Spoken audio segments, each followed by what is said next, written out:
Ladies and gentlemen, Raila Amolo Odinga lost the AUC chairmanship seat that he was vying for.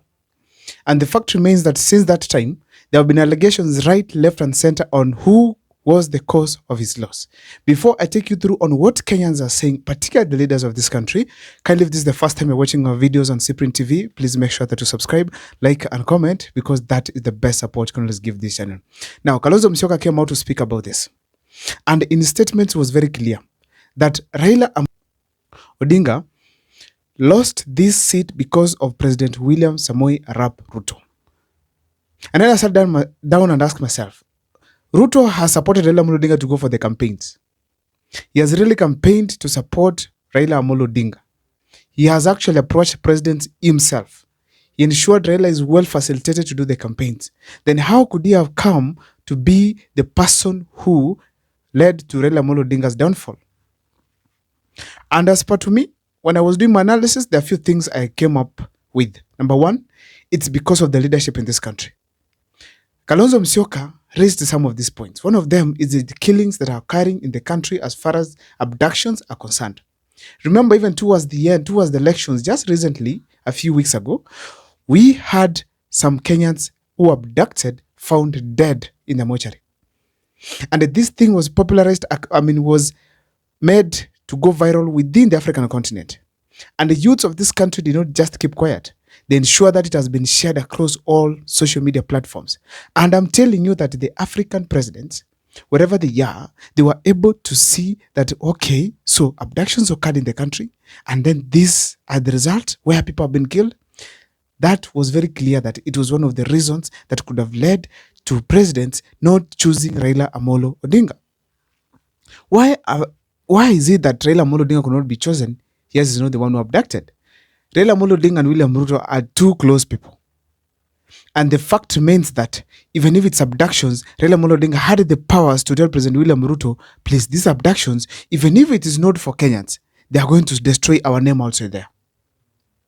But William Ruto did not care about that, and Raila Amolo Odinga did not tell him about it. So as a result, we had Kenyans getting abducted and eventually being killed. So this kind of an environment where Kenyans are crying, Kenyans are complaining, made the African presidents to think twice and say, wait.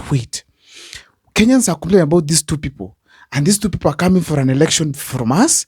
That means very well there's a problem. And that is how even those people of SADC, after their Madagascar candidate dropped out of the race, they decided to shift camp to Ali Mohamud because they had a choice in the hand, Raila Amolo Odinga or William Ruto, or Ali Mohamud Yusuf.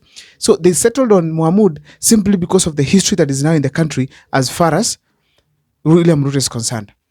Let me tell you guys that you can do all other things, but when it comes to killing of people, that is unforgivable. And most likely it is one of the things that drove Raila Amolo Odinga home. That was not just the end. Kalonzo Musyoka went ahead to say that William Ruto supported Kagame.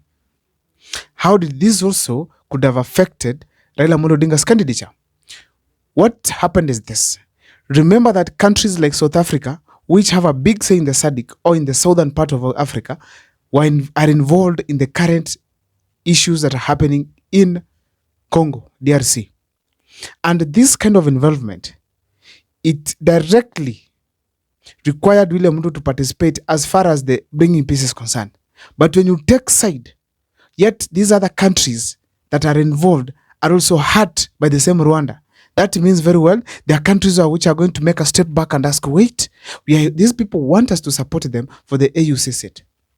But when it comes to our sufferings, the dead soldiers of South Africa who have been brought home dead, they are standing in support of Rwanda instead of even being neutral. That is how simply it happened that we realized William Ruto lost favor from the people of the Southern Africa, eventually what led to what we call Raila Amolo Odinga rejection. Because people felt like, if you're doing this to us, then we reject your candidate. Let us be very clear here that Raila Amolo Odinga is a friend of Ramaphosa. They have met personally and discussed. It's not only that, even in Zimbabwe, Zambia, these people have shared before. Like, for instance, that one for Zimbabwe is a close friend of Raila Amolo Odinga. These people have shared closely even before. People have been in opposition for long. They do share notes. So eventually, when we talk about the support of AU, Raila Amolo Odinga had some surety that these people are going to vote for me.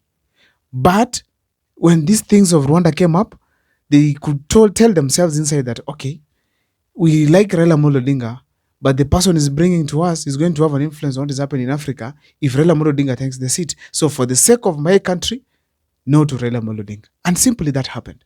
Simply that happened. So look at this here.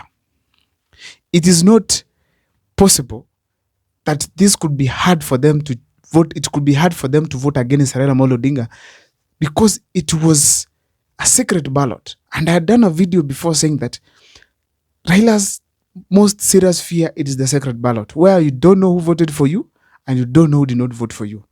Anyway, Raila, as far as Raila Amolo Odinga's fall is concerned, he was not the only man who was blamed. I have now heard on social media that Uhuru Odinga, the brother to Raila Amolo Odinga, is blaming Uhuru Kenyatta for decampaigning him across the continent. Now, you have to say critically that Uhuru Kenyatta did not begin being quiet just recently.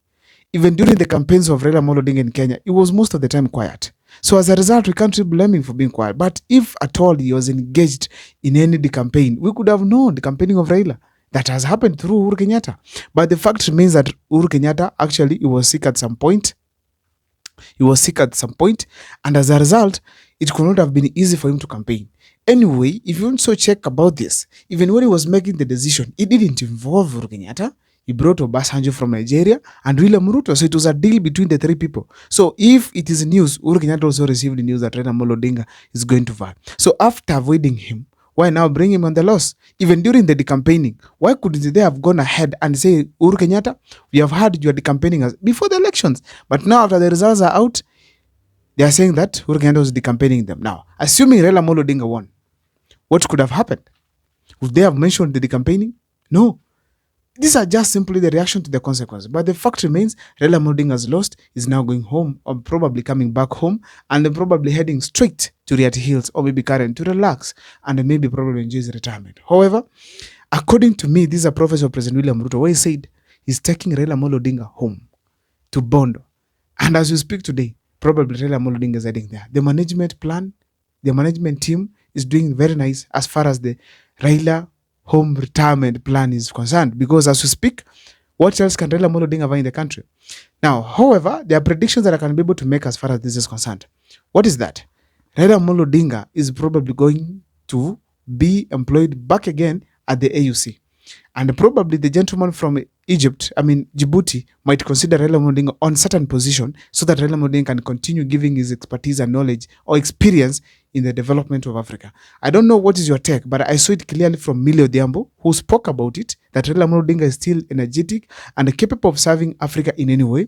Also, Raila Amolo Odinga said the same thing, that in case is needed, he is always ready to give his support and work for Africa in any other capacity. That was a clear indication that probably Raila Amolo Odinga is going back to the AUC to work together with Mohamud. I don't know what is your take, but I believe Mohamud is quite wise. He probably might go even for the guy from Madagascar to come and join him in developing Africa. My name is Abel Mukwa. I don't know what's your take as far as Raila Amolo Odinga is concerned, but please let me see on the comment section what you think as far as who to blame for Raila Amolo Odinga's fall.